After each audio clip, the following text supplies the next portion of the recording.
Hey there, ambitious business owners. I'm Michaela, and if you know your business needs marketing but you're not really sure what it is, then you're in the right place. This is Growth Marketing Unleashed, Marketing 101 for small businesses, the podcast where we break down the basics of marketing, marketing strategies, and give you actionable steps that you can go and do for your business right now. So, today we are going to talk about website optimization, including what pages you should have on your website, as well as the actual psychology that goes behind where to place things on the web page and what you should write and how you should write it. So, let's get into it. So first, let's talk about the essential pages that your website needs to have, because your website is essentially a 24/7 salesperson for your business, and it needs to act like a salesperson. So to start with the home page, the hero section, which is the very first part that someone sees, the very first top portion of the homepage that someone sees when they go to your website, it needs to answer a few questions right off the bat, because you have about 8 seconds or less for someone to decide whether or not they're going to actually stick around. You need to make sure you're telling them what you do. You need to make sure you're talking to the right people, so explaining who your customers are and also why the person that's looking at your website should care at all. You also actually want to include a call to action there as well, which is what they should do next. We'll talk more about call to actions later in this episode. The next page that is important for you to have is an about page. And that's because the about page is actually the second most visited page on a website, which is kind of crazy to think about, because you hope that it's your services page or your contact page or product or cart, but it's actually the about page because people want to know who they are buying from before they give you money. So with the about page, you're really trying to establish trust. So on your about page, you want to make sure that you are being authentic, be honest about your mission, your values, who you are, who your employees are. You can include photos here, but you really want to make it human. People don't want to buy from AI. They don't want to buy from some stranger on the internet. So show them authentically who you are and what you do and why you care about them. The next page that you need to have on your website is your services or products page. And in the listings of your services or products, you really want to talk about the benefits more than the features. How does this product or service benefit me? People are really only thinking about themselves. And so you want to explain to them how this is going to benefit them. You might include some sales tactics like problem, benefit, solution in the copywriting. And then lastly, people do not read paragraphs. People are not reading paragraphs. So make sure that you're using headlines, subheadings, bullet points, and those different things to get people to actually read. Make them care about what they're reading. Another page that you have to have on your website is a contact page. Make it extremely easy for them to contact you. Include all of the different options for contacting you. Call, text, email, fill out a form, visit us in person. Make it crazily easy for people to see you and contact you. And finally, something else to include on your website, whether it's a dedicated page or maybe included on one of the other page, is testimonials, because testimonials are psychological gold, especially for B2B businesses. If you're not really sure what I'm talking about when I say B2B, go back and listen to episode 1, which is Marketing 101, and I talk about the difference between B2B and B2C businesses and how to know which one you are. But make sure on your website you are including customer reviews, case studies, maybe client logos from different businesses that you've worked with in the past. You can always ask your old customers for testimonials through surveys or just by reaching out to your best clients. You also want to make sure that you have clear navigation on your website. Navigation is the menu. You want to make sure that it's visible all the time and it's easy to use and easy to know what people are clicking on. So limit your navigation links to 5 to 7. You can always have some drop-down menus if that's necessary. And then on the navigation, you also always want to have a way that people can get back to the homepage, whether that's having a link to the homepage, just that says home, or by having your logo link back to the homepage. Next, let's talk about the part that people are probably most interested in, which is creating a user experience that actually converts visitors on your website into customers.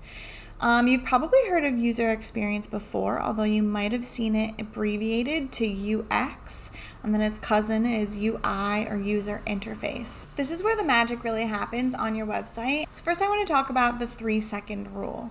And the 3-second rule is that visitors on your website have about 3 seconds before they decide whether they're going to leave or whether they're going to stay and poke around on your website. That's a very quick amount of time. You really want to make sure that you're being clear about who you are, what you do, and who you do it for. You want to make sure that it's relevant to the people looking at your website, because if it's not relevant to them and they don't care, then they're going to leave. And you also want to establish trust in that very first amount of time. So while the hero sections on your web pages need to answer those questions and establish that trust and connection, all of the other information and pages also need to back it up. Next, let's talk about the F pattern of reading. There have been eye tracking studies on websites specifically, but this pertains to any type of copy that you're writing. People read in an F pattern, which means they're reading the top line first, and then they might skim down. They might read a couple more lines, but they're going to skim the rest of the way. To get over this and to get people to actually read the important bits of your content, you want to make sure that the important words are always going first. So the most important thing is at the very top of the page, and then you're including important words as you go down that get people to want to read. You do not want to start every single bullet point with the exact same sentence. We will XYZ. We will XYZ. Skip the we wills, put the most important words first. Which brings me to CTAs, or call to actions. This is really what you want the person to do next when they're looking or reading your website. And there is a strategy behind what the buttons say, what color they are, and where they are located on the page. So to start, you want to make sure that the words that you're using on your call to actions are action words. So words like get, discover, start, or schedule. Learn more is a controversial CTA. Some people like it, some people don't. So test it out and see if it works for you. You also want to make sure that your CTAs have colors, or the buttons are colored in a way that makes them stand out to the eye. You want to draw attention to the buttons so people actually read them, hopefully click on them. And then following that F pattern, you want to make sure that your CTAs are actually lining up with the F pattern of reading so that people actually read them and look at them. Finally, you want to make sure that your CTAs actually establish the clear next step in a customer journey. You don't want to skip ahead too much. So if someone's just discovering your website, they might not be ready to actually buy the product or schedule a call with you or sign up right now. So establish a couple intermediate steps that people can take between just checking you out and actually hiring you. Next, let's talk about the loading speed of your website, because this is actually very important. About 40% of website visitors are going to abandon your website if it doesn't load within 3 seconds. So if your content is taking too much to actually load on the page, a lot of people are going to dip out. You can test how long your website takes to load with Google's free page speed tester, and it will also give you some recommendations on how to get your website to load faster. Things like optimizing your images, making them small enough that they're taking up the space you want them to take on your website and they're not blurry, but also they're small enough that they're not taking too much time to load. And then finally, let's talk about being mobile friendly, because most people, over 60% of the traffic you're probably getting to your website, are using cell phones. So you want to make sure that your website is actually optimized for people on their phones.